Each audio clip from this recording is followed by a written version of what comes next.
എല്ലാവർക്കും നമസ്കാരം. സച്ചിയുടെയും രേവതിയുടെയും ഇന്നത്തെ വിശേഷത്തിലേക്ക് എല്ലാവർക്കും സ്വാഗതം കേട്ടോ. അങ്ങനെ വർഷയുടെ അച്ഛൻ പറഞ്ഞു കൊടുത്ത കാര്യങ്ങളൊക്കെ കേട്ട് രവി വീട്ടിലേക്ക് വരികയാണ്. രവി വന്നതും നമ്മുടെ ശ്രീകാന്ത് ജോലിക്ക് പോകാൻ തുടങ്ങുന്ന കാഴ്ച കണ്ടു. പെട്ടെന്ന് തന്നെ മോനെ, അച്ഛന് നിന്നോട് ചില കാര്യങ്ങളൊക്കെ സംസാരിക്കാനുണ്ട്, നീ ഒന്ന് ഇങ്ങോട്ട് വരുമോ എന്ന് ചോദിക്കുക. എന്താ അച്ഛാന്ന് ചോദിച്ച് ശ്രീകാന്ത് വലിയ കാര്യത്തിനങ്ങ് ചെന്നു. അല്ല മോനെ, നീ വർഷ എന്ന് പറയുന്ന ഒരു പെൺകുട്ടിയായിട്ട് ബൈക്കിൽ കറങ്ങി നടക്കുകയാണെന്നൊക്കെ ചില ആൾക്കാരൊക്കെ പറഞ്ഞ് കേൾക്കുന്നുണ്ടല്ലോ, എന്താണ് അതിന്റെ സത്യാവസ്ഥയെന്ന് രവി ചോദിക്കുമ്പോഴത്തേക്കിനും നമ്മുടെ ശ്രീകാന്ത് പറഞ്ഞു, അച്ഛ വർഷയുടെ നല്ലൊരു ഫ്രണ്ടാണ്, അതിനപ്പുറം ഞങ്ങൾ തമ്മിൽ ഒരു ബന്ധവും ഇല്ലല്ലോ എന്നൊക്കെ പറഞ്ഞു. അങ്ങനെ ഇവര് സംസാരിച്ചു കൊണ്ട് നിൽക്കുമ്പം നമ്മുടെ രവി പറഞ്ഞു, വർഷ ആരുടെ മോളാണെന്ന് നിനക്കറിയാവോ? വർഷ അച്ഛ, അത് ഞാൻ ഈ കഴിഞ്ഞ ദിവസമാണ് സത്യങ്ങളൊക്കെ മനസ്സിലാക്കിയത്. എന്തായാലും അച്ഛൻ്റെ ശത്രുവിൻ്റെ മകളാണ് വർഷ എന്നൊക്കെ നിനക്കിപ്പോൾ മനസ്സിലായല്ലോ. മോനെ, അച്ഛനൊരു കാര്യം ചെയ്യാം, നീയും അവളും തമ്മിൽ ഒരു ബന്ധവും ഇല്ലെന്നാണ് ഞാനിപ്പോൾ അയാളുടെ അടുത്ത് വിളിച്ച് പറഞ്ഞിരിക്കുന്നത്. പിന്നെ എനിക്ക് നിന്നോട് സംസാരിക്കാനുള്ളത് ഞാൻ പറഞ്ഞ കാര്യങ്ങളൊക്കെ അതേപടി തന്നെ ആയിരിക്കണം. ഇനി നീ കാരണം വേറൊരു പ്രശ്നം ഈ വീട്ടിലുണ്ടാവരുത് എന്നൊക്കെ പറഞ്ഞ് മകനെ ഉപദേശിക്കുക. അച്ഛാ, ഞാൻ അങ്ങനെ ഒരു പ്രശ്നത്തിലും ചെന്ന് ചാടില്ല. അങ്ങനെ ശ്രീകാന്ത് വാക്കൊക്കെ കൊടുത്തു. മോനെ, ഈ കാര്യം ഒരു കാരണം വെച്ചാലും സച്ചി അറിയരുത്. അയാൾ വന്ന് എന്നെ കണ്ടതും എന്നോട് ഇത്രയും മോശമായിട്ട് സംസാരിച്ചതും ഒക്കെ അവൻ അറിഞ്ഞു കഴിഞ്ഞാൽ പിന്നെ അത് വലിയ പ്രശ്നമൊക്കെ ആകുമെന്നും പറഞ്ഞ് രവി അങ്ങ് പോവുകയാണ്. ശ്രീകാന്ത് ആണെങ്കിലോ അച്ഛനോട് കളവ് പറഞ്ഞല്ലോ എന്നുള്ള ഒരു ദുഃഖത്തിൽ അവിടെ അങ്ങനെ നിൽക്കുകയാണ്. അങ്ങനെ നമ്മുടെ രവി വീടിനകത്തായിട്ട് കയറി വരുന്ന സമയത്ത് കാണുന്ന കാഴ്ച ചന്ദ്രമതി നിന്ന് പണിയെടുക്കുന്നതാ. അപ്പൊ ചന്ദ്രയോട് ചോദിച്ചു, എന്റെ ചന്ദ്രേ, നീ ഇങ്ങനെയൊക്കെ കഷ്ടപ്പെടുന്നത് അതും ഇത്ര രാവിലെ തന്നെ അല്ലടി, നേരത്തെ എഴുന്നേറ്റോ എന്നൊക്കെ ചോദിക്കുമ്പോൾ ഇപ്പൊ എഴുന്നേക്കാതെ എന്ത് ചെയ്യാനാ? ഈ വീട്ടിലെ ജോലിയൊക്കെ ഞാൻ തനിയെ ചെയ്യണ്ടേ? ഒരുത്തി അവളുടെ വീട്ടിൽ പോയി സുഖിക്കാൻ പോയി നിൽക്കുകയല്ലേ എന്നൊക്കെ പറഞ്ഞു. ഇത് കൊള്ളാലോ, ഇത് നീ പറയുന്നത് കേട്ട് കഴിഞ്ഞാല് അവള് മനഃപൂർവ്വം പോയി വീട്ടിൽ നിന്നതുപോലെയാണല്ലോ. എന്റെ ചന്ദ്രൻ, നീ തന്നെയല്ലേ അവളെ പറഞ്ഞു വിട്ടത്, എന്നിട്ടാണോ നീ ഇങ്ങനെയൊക്കെ സംസാരിക്കുന്നതെന്നൊക്കെ പറഞ്ഞു. അതെ, ഞാൻ പറഞ്ഞു വിട്ടത് അവളെ മാത്രമല്ലേ, എന്നിട്ട് അവൻ എന്തിനാ അവളുടെ വീട്ടിൽ പോയി നിൽക്കുന്നത്, നാണയില്ലാത്തവൻ എന്നൊക്കെ പറഞ്ഞ് സച്ചിയെ കുറ്റം പറയാണ്. അത് സച്ചി ഈ വീട്ടിൽ ജോലിയും കഴിഞ്ഞ് വന്ന സമയത്ത് നീ അവന് കഴിക്കാൻ വേണ്ടിയിട്ട് എന്തെങ്കിലും ഫുഡ് ഉണ്ടാക്കി വെച്ചോ? ഇല്ലല്ലോ, ഉള്ളത് നീ തൂത്ത് കഴിച്ചിട്ട് എന്നിട്ട് കിടന്ന് ഉറങ്ങുകയല്ലേ ചെയ്തേന്നൊക്കെ രവി മറുപടി പറയുക. അതിന് നിങ്ങൾക്ക് ഒരു പ്രാവശ്യമെങ്കിലും അവനെ ഒന്ന് ഇങ്ങോട്ട് തിരിച്ചു വിളിക്കാമല്ലോ, അതും ചെയ്തില്ല. എന്നിട്ട് അവൻ അവിടെ പോയി സുഖിച്ച് നിൽക്കുകയാണ്, നാണയില്ലാത്തവൻ എന്നൊക്കെ വീണ്ടും പറഞ്ഞു. അങ്ങനെ ഇവര് സംസാരിച്ചു കൊണ്ട് നിൽക്കുമ്പോൾ ദേ സച്ചി വരികയാണ്. സച്ചിയെ കണ്ട പാടെ തന്നെ, ദേ നീ പറഞ്ഞ ആളിവിടെ എത്തിയിട്ടുണ്ട്, ഇപ്പൊ നിന്റെ പ്രശ്നം തീർന്നില്ലേ ചന്ദ്രൻ? പ്രശ്നമൊക്കെ തീർന്നു.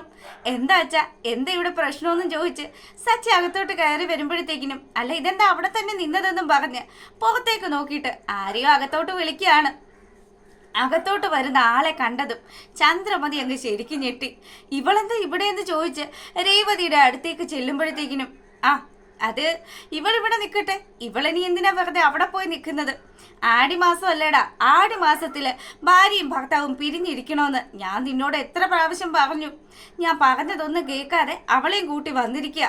എടി, നിനക്കെങ്കിലും അല്പമെങ്കിലും വകതിരിവുണ്ടാവില്ലേ? നിനക്ക് അതും ഇല്ലേ എന്നൊക്കെ ചോദിച്ച് രേവതിയെ കുറ്റപ്പെടുത്തുകയാണ്. എന്റെ ചന്ദ്രൻ, നീ എന്തിനാ ഇങ്ങനെ ദേഷ്യപ്പെടുന്നത്? അവൾ ഇങ്ങോട്ട് വന്നിട്ടുണ്ടെങ്കിൽ അവൾ ഇവിടെ നിൽക്കട്ടെ. ഇപ്പൊ ശ്രുതിക്കും ഒന്നും ഇല്ലാത്ത എന്താടിമാസമാണ് രേവതിക്കും സച്ചിക്കും മാത്രമായിട്ടുള്ളത്.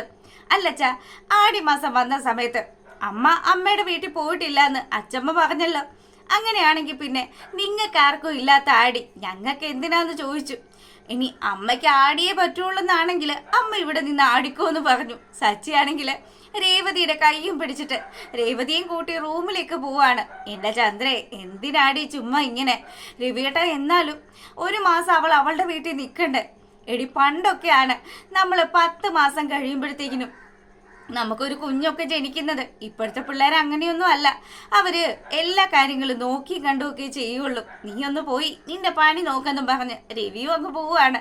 ചന്ദ്രയ്ക്ക് ദേഷ്യം വന്നിട്ട് ഒരു രക്ഷയില്ല. അങ്ങനെ നമ്മുടെ സച്ചി രേവതിയും കൂട്ടി റൂമിലെത്തി. എന്നിട്ടാണെങ്കിലോ രേവതി പറഞ്ഞു, സച്ചിയേട്ടാ, ഞാൻ പറഞ്ഞതല്ലേ ഞാൻ വരുന്നില്ല എന്ന്. എടി, ഞാനിപ്പം നിന്നെ കൊണ്ടുവന്നിട്ടില്ലെങ്കിൽ എന്തിനാ ഞാൻ നിന്നെ കൊണ്ടുവന്നത്? ആ കാര്യം നിനക്ക് അറിയാവോന്ന് ചോദിക്കുമ്പം എനിക്കറിയാം, നിങ്ങളല്ലേ പറഞ്ഞത് നല്ല ഫുഡൊക്കെ ഉണ്ടാക്കി തരാൻ വേണ്ടിയിട്ടാണെന്ന്. എടി പൊട്ടി, ഫുഡ് കഴിക്കാൻ വേണ്ടിയിട്ട് മാത്രമല്ല ഞാൻ നിന്നെ കൊണ്ടുവന്നത്. ദേ ആ ഗജാനന്ദനെയാണ് ഞാൻ നോവിച്ചു വിട്ടിരിക്കുന്നത്. അവനും അവന്റെ ഗുണ്ടകളും ഇനിയും ഞാൻ അവിടെ ഇല്ലാന്ന് അറിഞ്ഞു കഴിഞ്ഞാൽ ഉറപ്പായിട്ടും വരികയും ചെയ്യും, നിന്നെ ഉപദ്രവിക്കുകയൊക്കെ ചെയ്യും. അതെനിക്ക് സഹിക്കാൻ പറ്റുന്ന കാര്യമല്ല. പിന്നെ അവിടെ ദേവും അമ്മയും ശരത്തും ഒക്കെ ഉണ്ടല്ലോ, അപ്പം അവരുടെ അടുത്ത് ഇനി ഇവൻ എന്തെങ്കിലും ശല്യം ചെയ്യാൻ വരുമോ സച്ചിയേട്ടാന്ന് രേവതി ചോദിക്കുക. അപ്പൊ സച്ചി പറഞ്ഞു, അതിനുള്ള വഴിയൊക്കെ ഞാൻ കണ്ടുവച്ചിട്ടുണ്ട്. നമ്മുടെ അയലത്തെ വീട്ടിലെ പ്രതാപേട്ടനുണ്ടല്ലോ, അയാളുടെ അടുത്ത് ഞാൻ കാര്യങ്ങളൊക്കെ പറഞ്ഞിട്ടുണ്ട്. പുള്ളിക്കാരൻ പറഞ്ഞു, എല്ലാം ഞാൻ നോക്കിക്കോളാം.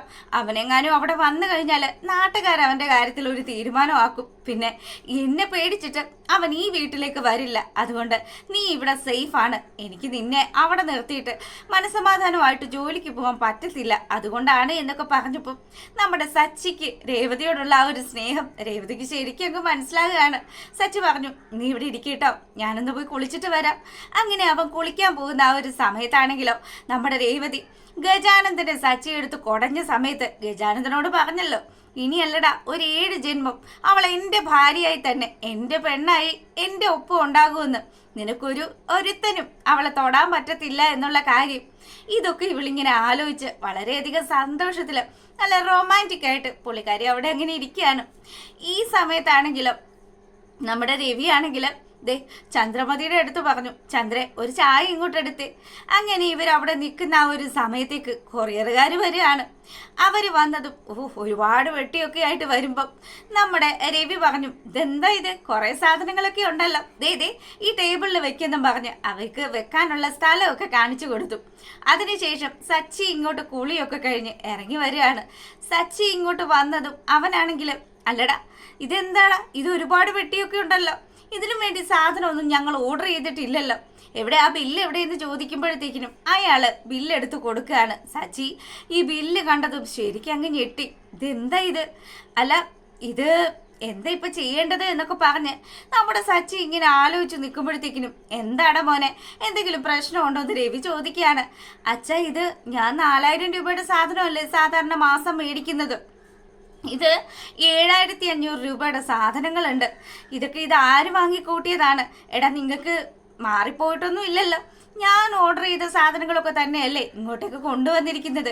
അതെ, സുധി ഓർഡർ ചെയ്ത സാധനങ്ങളാണ് വന്നിരിക്കുന്നതെന്ന് ആ കൊറിയർ ബോയ് പറയുമ്പോഴത്തേക്കിനും, ആഹാ എന്നാ ഇതൊക്കെ ഒന്ന് പരിശോധിക്കണമല്ലോ. അങ്ങനെ നമ്മുടെ സച്ചി അത് മുഴുവനും തുറന്ന് പരിശോധിക്കുകയാണ്. അപ്പം വെളിച്ചെണ്ണ 2 കിലോ, പിന്നെ ഒലീവ് ഓയില്. ഇതെന്താ ഒലീവ് ഓയില്? അന്നേരം രേവതി പറഞ്ഞു, അത് വേറൊരു ടൈപ്പ് എണ്ണയാണ് സച്ചിയേട്ടാ. അല്ല നീ എന്താ ഈ എണ്ണയാണോ ഉപയോഗിക്കുന്നതെന്ന് രേവതിയുടെ അടുത്ത് ചോദിക്കുക. ഞാൻ ഈ എണ്ണയൊന്നും അല്ല ഉപയോഗിക്കുന്നത്, ഞാൻ നല്ല നാടൻ വെളിച്ചെണ്ണ ഉപയോഗിക്കുന്നത്. ഇങ്ങോട്ട് പോരുന്ന സമയത്ത് അമ്മ എനിക്ക് വേണ്ടുന്ന വെളിച്ചെണ്ണയൊക്കെ തന്നാ വിട്ടതെന്ന് രേവതി പറയുകയാണ്. ഇതൊക്കെ കേൾക്കുമ്പം, അല്ല ഇപ്പൊ ഈ ഒലീവ് ഓയിലൊക്കെ ഇതാരാ ഉപയോഗിക്കുന്നത്? അത് ചിലപ്പോൾ ശ്രുതിക്കായിരിക്കുമെന്ന് രേവതി പറയുകയാണ്. അങ്ങനെ സച്ചി എല്ലാ സാധനങ്ങളും എടുത്തു നോക്കുമ്പം അണ്ടിപ്പരിപ്പ് 1 കിലോ, മുന്തിരി 1 കിലോ, ഈശ്വര ഇവൾ എന്നെ മുടിപ്പിക്കും എന്നുള്ള രീതിയിലൊക്കെ സച്ചി ദേഷ്യം വന്നിട്ട് പറയുമ്പം സുധിയും കൂടി ഇങ്ങോട്ട് താഴേക്ക് ഇറങ്ങി വരികയാണ്. സുധിയോട് പറഞ്ഞു, ഡാ നീ ഇത് എന്തൊക്കെയാ വാങ്ങിച്ചു കൂട്ടിയിരിക്കുന്നത്? അത് നിനക്ക് മനസ്സിലായില്ലേ? വീട്ടിലേക്ക് വേണ്ടുന്ന സാധനങ്ങൾ. എടാ ഞാൻ വീട്ടിലേക്ക് വേണ്ടുന്ന സാധനങ്ങൾ ഓൾമോസ്റ്റ് എല്ലാ സാധനങ്ങളും ഒരു 14,000 രൂപയിൽ നിൽക്കുന്ന രീതിയിൽ വാങ്ങാറുള്ളതാണല്ലോ. എന്നിട്ട് ഇതിപ്പം ഒരുപാട് ബില്ലും ആയിട്ടുണ്ട്. 3500 രൂപയോളം സാധനം എക്സ്ട്രാ വന്നിട്ടുണ്ട്. ഇതിൻ്റെയൊക്കെ പൈസ ആര് കെട്ടുമെന്ന് ചോദിച്ചു. അത് നീയല്ലേ കൊടുക്കുന്നത്, നീ തന്നെ അങ്ങ് കൊടുത്താൽ മതിയെന്ന് സുധി പറയാണ്. നിന്റെ ഭാര്യ വാങ്ങിക്കൂട്ടിയ സാധനങ്ങളുടെ പൈസ അത് നീ തന്നെ കൊടുക്കണം, അല്ലാതെ ഞാൻ കൊടുക്കേണ്ട ആവശ്യമൊന്നും ഇല്ല എന്നും പറഞ്ഞ് സച്ചി ദേഷ്യപ്പെടുമ്പോഴത്തേക്കിനും രവി പറഞ്ഞു, മോനെ പോട്ടടാ, ശ്രുതി ആദ്യമായിട്ട് ഓർഡർ ചെയ്തതല്ലേ. അങ്കിൾ ഞാൻ ആവശ്യമില്ലാത്ത ഒരു സാധനം ഓർഡർ ചെയ്തിട്ടില്ല. ദേ ഈ അണ്ടിപ്പരിപ്പും ബദാമും ഒക്കെ അത് എല്ലാവരുടെ ആരോഗ്യത്തിന് വേണ്ടിയിട്ട് വാങ്ങിച്ചതാണ്. ഞങ്ങൾക്ക് ഉള്ള ആരോഗ്യമൊക്കെ മതി. ഇതേ രാവന്തിയോളം പണിയെടുത്തിട്ട് കഷ്ടപ്പെട്ട് അതും ഒരുപാട് വേദനകളൊക്കെ സഹിച്ചാണ് ഞാൻ ഈ കാശൊക്കെ ഉണ്ടാക്കുന്നത്.